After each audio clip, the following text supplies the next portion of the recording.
शुरू करते हैं बेटा। Book 3 accounting ratios practical problem number 6 पर आओ फटाफट।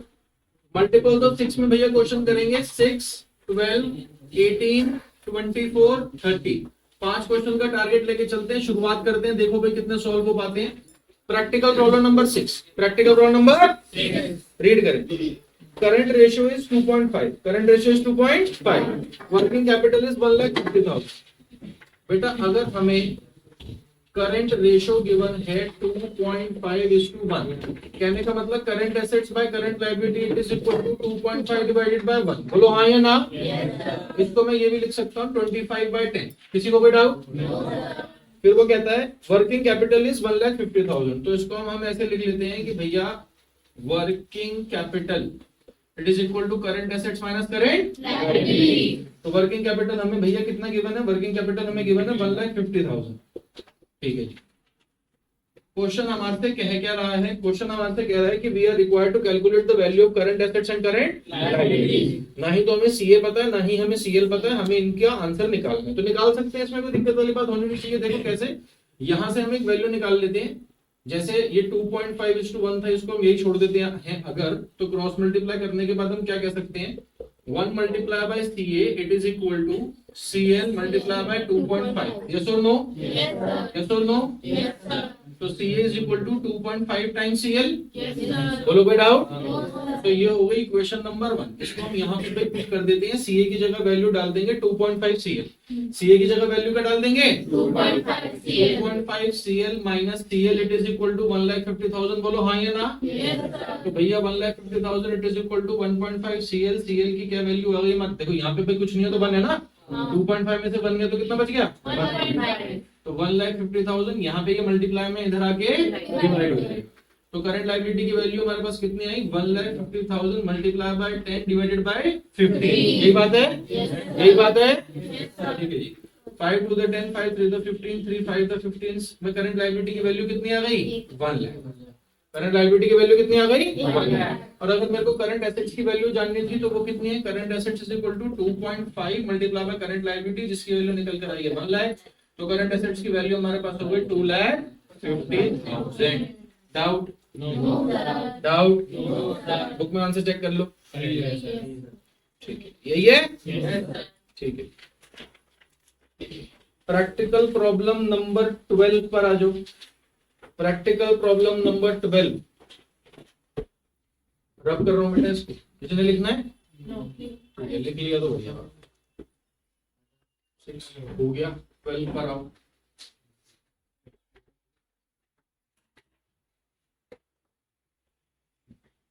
रीड करते हैं बेटा। प्रैक्टिकल प्रॉब्लम नंबर 12 क्या कह रहा है? मेरे साथ साथ भाई क्वेश्चन पढ़ें। Ratio of current assets to current liabilities is 1.5:1। हमें जो है क्वेश्चन के अंदर वैल्यू भी गिवन है कि भैया ratio of current assets to current liabilities is 1.5:1। Current assets और करंट लायबिलिटी की वैल्यू भी हमें ब्रैकेट्स में मेंशन्ड है 3 लाख, और यहाँ पे वैल्यू कितने गिवन है? 2 लाख। ठीक है, और ये हमें बता रहा है इसकी वैल्यू है 1.5:1। The accountant of the firm is interested in maintaining a current ratio of 2:1 bye paying off current liabilities. compute amount of current liabilities that should be paid so that the current ratio at the level of 2:1 may be maintained। जो accountant है वो क्या चाहता है? ये current ratio जो कि 1.5:1 है वो कहां पर आ जाए? 2:1। कहां पर आ जाए? 2:1। और 2:1 तक लाने के लिए he is willing to pay off some part of current liability। अब एक बात सोचना और समझना, करंट लायबिलिटी की अगर पेमेंट करेंगे तो करंट लायबिलिटी की वैल्यू बढ़ेगी कम होगी? कम होगी। और करंट लायबिलिटी की पेमेंट के चक्कर में हमारे पास पैसा आएगा जाएगा? जब पैसा जाएगा तो पैसा इज कैश या फिर बैंक, वो करंट एसेट में होगा। तो जितनी भी हम करंट लायबिलिटी की पेमेंट करेंगे उतना कैश भी हमारे पास से जाएगा। कहने का मतलब अकाउंटेंट इस सोच में है कि ये 3 लाख बाय 2 लाख में कुछ ऐसा किया जाए, कुछ ऐसी करंट लायबिलिटी की पेमेंट करी जाए बाय एक्स अमाउंट, जितने की करंट लायबिलिटी भी चले जाए और तुम्हें कैश भी जाएगा। हाँ या ना? और इस पेमेंट के बाद आंसर आना चाहिए 2:1। आंसर क्या आना चाहिए? 2:1। बोलो यही बात है?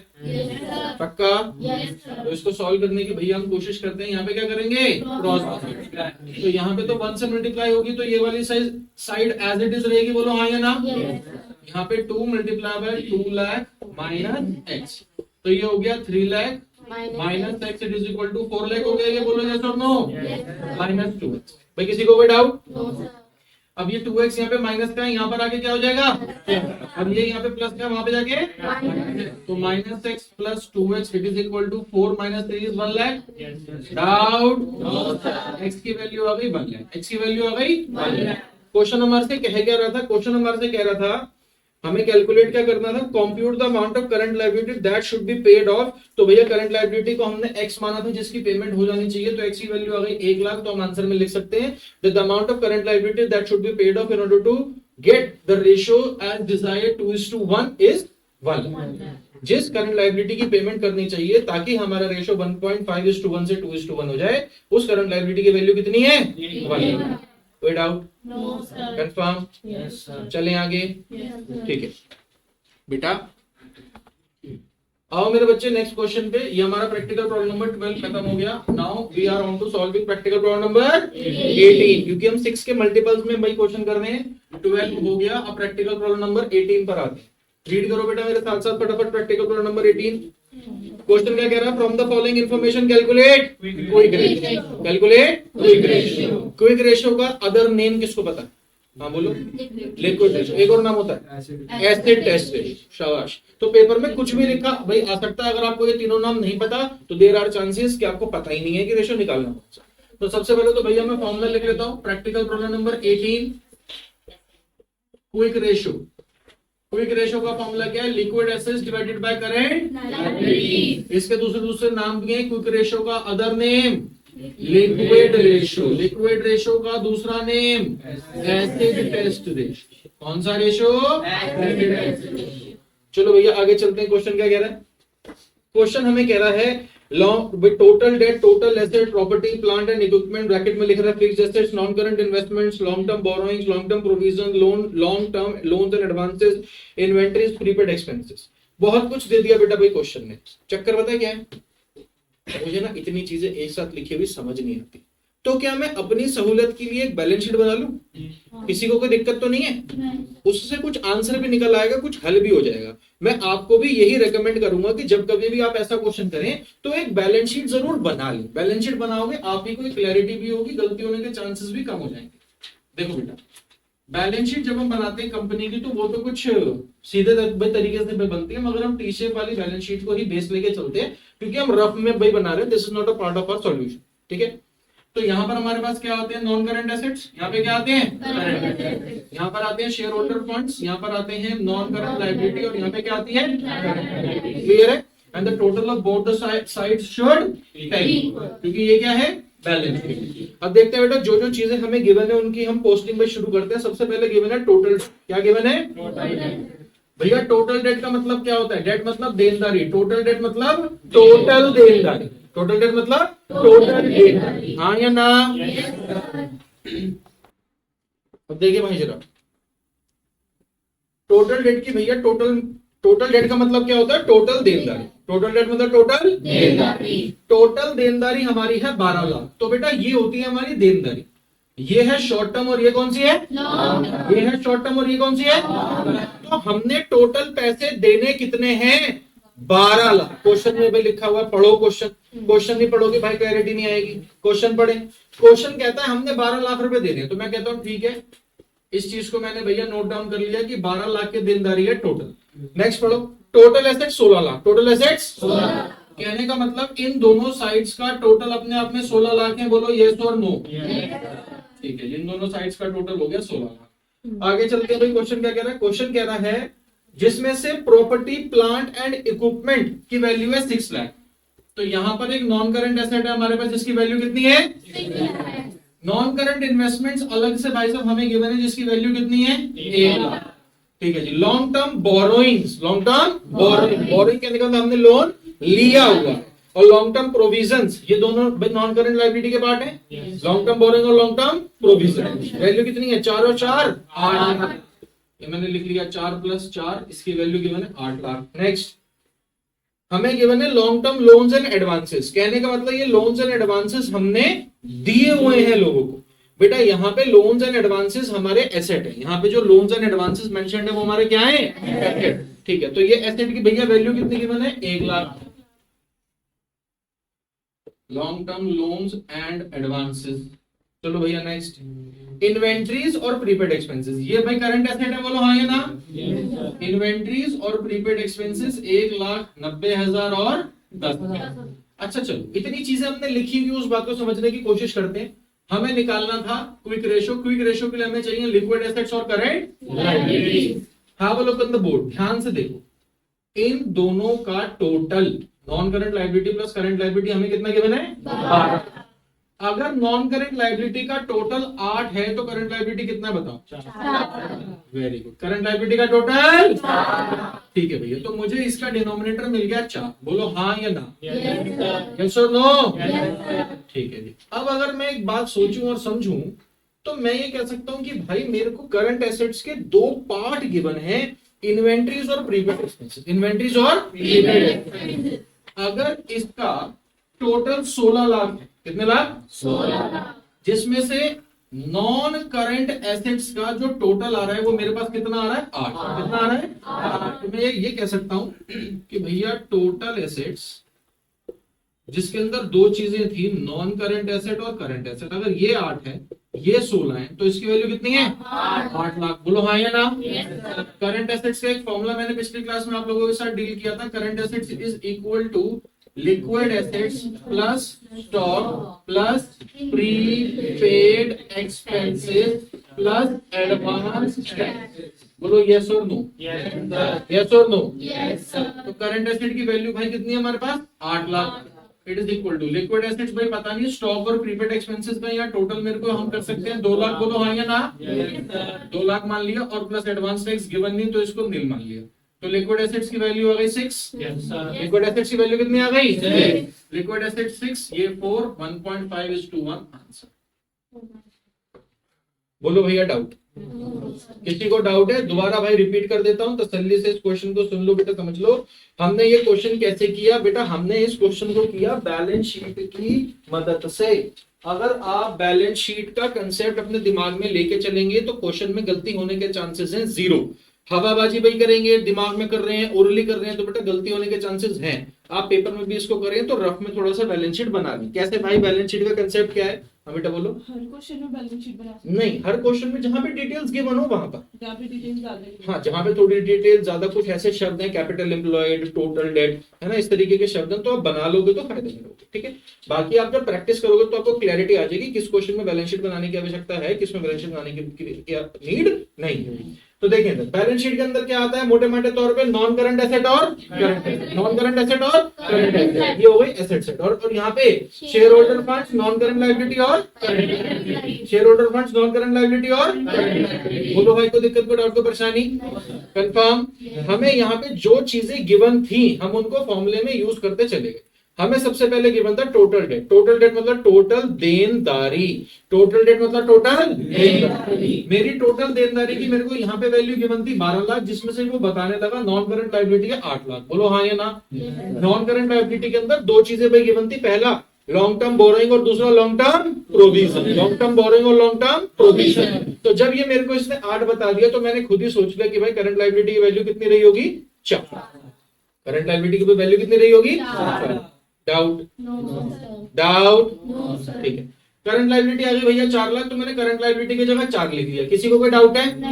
फिर मैंने एसेट साइड की ओर ध्यान दिया कि भाई इन दोनों साइड्स का अगर टोटल 16 आना चाहिए, यहां पर मेरे को गिवन है 6, 1 और 1, 6 और 1 7 और 1 8। तो मेरे को करंट एसेट्स की सारी डिटेल गिवन नहीं है, इसलिए मैंने माना कि करंट एसेट्स का टोटल भी अपने आप में कितना होगा? 8। तो मैंने यहां से एक फॉर्मूला निकाल लिया था कि current assets is equal to liquid asset plus stock plus prepaid expense plus advance tax. Advance tax की वैल्यू भाई गिवन नहीं, उसको भाई नील मान लिया। इन दोनों के टोटल मेरे को यहां से पता पड़ रहा था 2 लाख रुपए। लिक्विड एसेट्स को एज इट इज छोड़ दिया, 8 यहाँ पे वैल्यू, ये यहाँ पर चल के माइनस हो गया, तो लिक्विड एसेट्स की वैल्यू कितनी आ गई? 6/4 आंसर 1.5:1। डाउट?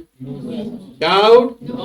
चले आगे। हाँ बेटी बोल। सर आपने करंट एसेट को 8 मान लिया, नॉन करंट एसेट के बेस पे?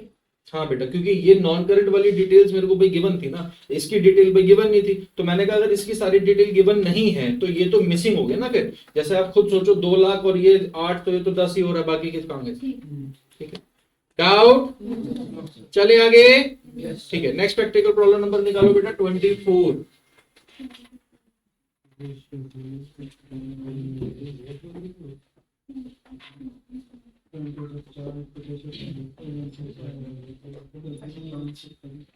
नेक्स्ट प्रैक्टिकल प्रॉब्लम बेटा 24 रीड करता हूं मैं, देखें जरा फटाफट, आप भी रीड करें। देखें बेटा practical problem number 24, current ratio हमें गिवन है 4, लिक्विड रेशो गिवन है 2.5, इन्वेंट्री हमारे को गिवन है, calculate current liability, current assets and liquid assets. ये चीजें भैया क्वेश्चन हमारे से मांग रहा है, तो हम इसको लिख लेते हैं। प्रैक्टिकल प्रॉब्लम नंबर 24 हमें गिवन है भाई current ratio is equal to 4/1, liquid ratio is equal to 2.5/1, और हमें गिवन है इन्वेंट्री यानी कि स्टॉक कितना गिवन है 6 लाख। ठीक है जी, निकालना क्या है, क्वेश्चन कहता है करंट लायबिलिटी निकालो, करंट एसेट्स निकालो और लिक्विड एसेट्स निकालो। ये चीजें कैलकुलेट करनी है बेटा। ये काफी ज्यादा आसान क्वेश्चन है मेरे ख्याल से, या नहीं तो स्टूडेंट को सॉल्व करके दिखाता हूँ, वो बताएगा। देखो बेटा जरा इधर ध्यान देना। मुझे पता है current ratio is equal to current assets divide by current liability, तो भाई साहब 4/1 it is equal to CA by CL, बोलो हाँ या ना। तो भाई साहब 4CL it is equal to CA, ये हमारे पास एक इक्वेशन आ गई। क्लियर है? इसमें किसी को कोई डाउट? ठीक है भाई साहब, दूसरी इक्वेशन में यहां से निकालने की कोशिश करता हूँ। Liquid ratio is equal to liquid assets divide by current liability, तो जी 2.5/1 it is equal to liquid assets by current liability. Clear है? अब भैया वही हम क्रॉस मल्टीप्लिकेशन भी करेंगे तो क्या आएगा, 2.5 current liability it is equal to liquid assets, 2.5 current liability it is equal to liquid. ठीक है जी, ये हो गई इक्वेशन नंबर 2। अब इस वैल्यू का यूज करेंगे कि जी करंट एसेट किस बराबर है, liquid asset plus stock. Sir plus में तो प्रीपेड एक्सपेंसेस भी आता है और एडवांस टैक्स भी आता है, मगर बेटा इस क्वेश्चन में उसकी डिटेल गिवन नहीं है, तो उसे क्या मान लिया, इग्नोर कर दिया, जीरो मान लिया, नल मान लिया, वॉइड। ठीक है, करंट एसेट्स, अगर मैं करंट एसेट्स की जगह यहां पे लिख दूं 4CL, क्या लिख दूं 4CL, या एक काम करो ना, LA की जगह कुछ लिख लें, एक काम करते हैं दोनों की जगह CL लिख लेते हैं। देखो जैसे मैंने करंट एसेट्स की जगह मैं यहां लिख लूं 4CL, क्या लिख लूं 4CL it is equal to LA की जगह लिख लूं 2.5CL और प्लस स्टॉक की वैल्यू हो गई 6 लाख। बोलो बेटा किसी को कोई डाउट? ये कैसे आया, यूजिंग 1 and 2, अब बस ये यहाँ पे प्लस है, इसको यहाँ माइनस कर लूं, तो ये हो गया 1.5 of current liability it is equal to 6 lakh. तो भैया करंट लायबिलिटी की value 6 lakh multiply by 10 divided by 15। भैया इतना मैथ तो समझ आ गया होगा, यस और नो? 5 से डिवाइड करेंगे, 5 to the 10, 5 3 the 15, 3 to the 6, current liability की वैल्यू कितनी आ गई, 4 लाख। करंट लायबिलिटी की वैल्यू कितनी आ गई, चलो भाई करंट लायबिलिटी, इसका आंसर आ गया है 4 लाख। करंट लायबिलिटी को 2.5 से मल्टीप्लाई करेंगे, लिक्विड एसेट्स आ जाएंगे, कितना आ गया 10 लाख। अरे बोलो हाँ या ना, 10 लाख, और इसके अंदर स्टॉक को जोड़ देंगे तो ये 6 लाख था, तो आंसर आ गया 16 लाख। हाँ या ना? आप बुक में आंसर टैली कर सकते हैं। बोलो भाई सही है? डाउट है? डाउट तो पूछो। हाँ बेटा कौन सा लिक्विड एसेट्स कैसे निकला? लिक्विड एसेट्स क्या था, 2.5 times current liability. Current liability की वैल्यू भाई 4 lakh, 4 multiply by 2.5 is 10 lakh. Clear? और बताओ सर करंट एसेट कैसे निकला? करंट एसेट निकला यहाँ पर, लिक्विड एसेट्स की वैल्यू आ गई 10 के अंदर स्टॉक जोड़ दिया 6 लाख, आंसर आ गया। और बोलो चलूं 24 हो गया। आइए प्रैक्टिकल प्रॉब्लम नंबर 30। आओ भाई सब प्रैक्टिकल प्रॉब्लम नंबर 30 देखिए बेटा फटाफट।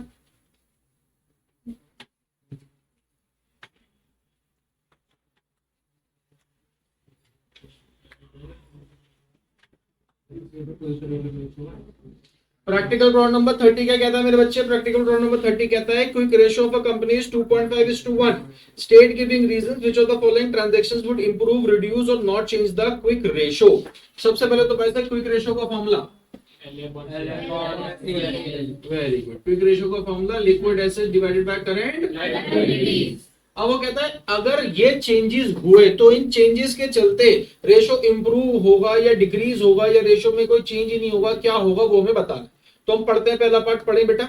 हमें जो वैल्यू गिवन है 2:1, तो एक काम करता हूं मैं, लेट कर लेता हूं कुछ भी वैल्यू, जैसे कि 5 लाख, अच्छा 2:1 है ना, तो 5 लाख बाय 2,50,000, तो वैल्यू आ जाएगी 2:1, हाँ या ना। आप कुछ भी लेट कर सकते हैं, 10 लाख बाय 5 लाख, बस बेसिकली 2:1 का रेशियो मेंटेन करना चाहिए, 2 लाख बाय 1 लाख, जो आपको ठीक लगे। क्लियर है, कंफर्म? चलो पहला बात वो कहता है purchase of goods for cash, purchase of goods for cash. अगर हमने कैश दिया और गुड्स खरीद लिया तो क्या होगा भाई सर? कैश की हम पेमेंट करेंगे तो लिक्विड एसेट्स बढ़ेगा कम होगा? मगर स्टॉक हमारा बढ़ जाएगा, और स्टॉक लिक्विड एसेट्स का पार्ट नहीं होता। मतलब जो स्टॉक बढ़ेगा तो बढ़ना यहाँ पे काउंट नहीं है, यहाँ पे रिड्यूस होना काउंट होगा। यस और नो? एग्जाम्पल मान लो कुछ भी कि हमने अगर 50,000 रुपए के, या मान लो हमने किसी भी वैल्यू के गुड खरीदे, 2.5 लाख रुपए का हमने सामान खरीद लिया, वैल्यू लेट ही करनी है, 2.5 लाख रुपए का हमने सामान खरीद लिया, तो ऊपर रहेगा 2,50,000। यस और नो? और करंट लायबिलिटी के अंदर कोई भी चेंज नहीं है। तो रेशो जो पहले था 2:1 वो अब क्या हो गया? 1:1। तो रेशो बढ़ गया कम हो गया? कम। पहले पार्ट की वजह से द रेशो विल रिड्यूस, पहले पार्ट की वजह से the ratio will reduce. Answer check कर लीजिए, यही है part number B. Purchase of goods on credit, purchase of goods on credit, उधार पे भैया सामान खरीद लिया। देखो उधार पे सामान खरीदोगे तो ऊपर हमारे पास वैल्यू तो सेम ही रहेगी, क्योंकि पहले ये वैल्यू कम क्यों हुई थी? क्योंकि कैश की पेमेंट हुई थी। पहले ये वैल्यू कम क्यों हुई थी? क्योंकि कैश की पेमेंट हुई थी। यहाँ पर हमने सामान तो खरीदा मगर पेमेंट नहीं किया।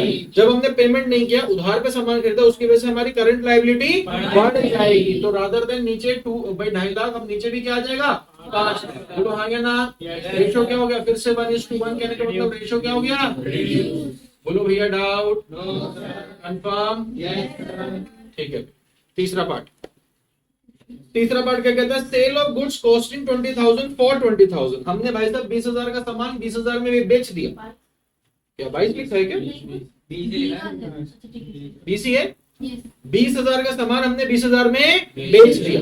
तो बेटा देखो, अगर 20,000 का सामान हम 20,000 में बेच देंगे तो लिक्विड एसेट्स के अंदर क्या चेंज आएगा? 20,000 का सामान क्या मतलब? स्टॉक कम, और मतलब स्टॉक तो इसका पार्ट है ही नहीं, स्टॉक मगर इसका पार्ट है ही नहीं। ठीक है, तो इसके अंदर स्टॉक बिकने की वजह से नो चेंज।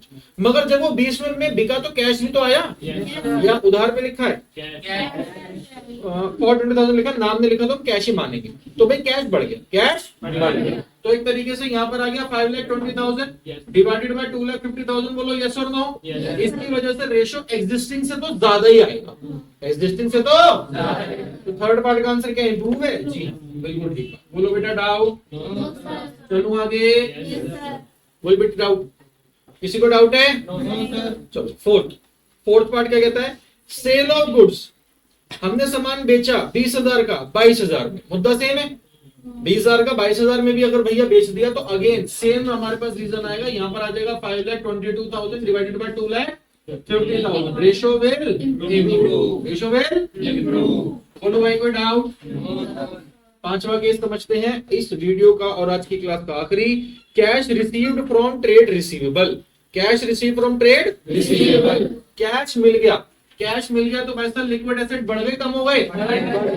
ठीक है जी। तो एक बारी 5 लाख रुपयों के अंदर हमने प्लस कर दिया, मान लो एक्स अमाउंट, कुछ भी अमाउंट पे, ठीक है। मगर trade receivable is a part of liquid asset, तो trade receivable as an asset बढ़ गया कम हो गया? कम हो गया। तो एक एसेट बढ़ा और एक एसेट कम हो गया, तो इसके अंदर क्या है? इसके अंदर क्या है हमारे पास? बोलो भाई दिक्कत और परेशानी? बोल बेटा इसकी एक्सप्लेनेशन बता दूं। बेटा सुनो, हमने क्या करा? ट्रेड रिसीवेबल से, ट्रेड रिसीवेबल के अंदर आता है डेटर, बीआर। हमने डेटर या फिर बीआर से कैश ले लिया तो पैसे भी बढ़ गए, हाँ या ना? मगर डेटर एज एन एसेट कम हो गया, तो सेम अमाउंट से कम, सेम अमाउंट से ज्यादा, नो इफेक्ट। करंट एसेट के अंदर, लिक्विड एसेट के अंदर कोई चेंज नहीं, तो भाई करंट लायबिलिटी के अंदर कोई चेंज नहीं, तो रेशो में भी कोई चेंज नहीं। डाउट? क्लियर है? यहां पर डाउट है? पढ़े भाई साहब, यहां वाला डाउट क्या कह रहा है? Purchase of goods on credit, हमने अगर उधार पे भैया सामान खरीदा तो हमारे पास यहाँ पर स्टॉक प्लस होना चाहिए, मगर स्टॉक लिक्विड एसेट्स का पार्ट नहीं है। तो ये तो 5 लाख का 5 लाख एज इट इज, मगर उधार पे भैया सामान खरीदेंगे तो जो लायबिलिटी 2.5 लाख की थी वो बढ़ के 5 लाख की हो गई, तो रेशो रिड्यूस हो जाएगा। Doubt clear? यस ठीक है बेटा, इस वीडियो में इतना ही। मैंने इस वीडियो के अंदर प्रैक्टिकल प्रॉब्लम नंबर 6, 12, 18, 24 और 30 आपकी बुक का डील किया है। ऐसे ही और भी वीडियोस मैंने इसी चैनल के ऊपर डाली हैं जिसमें प्रैक्टिकल प्रॉब्लम नंबर 7, 14, 21 ऐसे मल्टीपल्स में है। मैं भी, अगर आप 12th बोर्ड की तैयारी कर रहे हैं, मैं भी आपको अभी भी यही सजेस्ट करूंगा। हमारे पास टोटल 182 प्रैक्टिकल प्रॉब्लम्स हैं, तो पहले की 5 या आखिर की 5 कर लेने से बेटा कंसेप्ट क्लियर नहीं होगा। आप ऐसी मल्टीपल्स में अगर प्रैक्टिकल प्रॉब्लम ट्राई करेंगे रैंडमली, तो आपको टाइप ऑफ क्वेश्चंस भी मालूम पड़ेंगे और अलग अलग फॉर्मुलेज भी आपको सीखने को मिलेंगे। ठीक है, फिलहाल इस वीडियो में मैंने 30 तक डील कर लिया है। आपके लिए होमवर्क है, आप 36, 42, 48, 54, 60 और 66 ये 6 क्वेश्चन बेटा आप ट्राई करके रखना। उसके बाद मैं आपसे नेक्स्ट सेट ऑफ क्वेश्चंस के लिए मिलूंगा 70 के आगे। ठीक है, आज के लिए इतना ही। Bye bye, god bless you.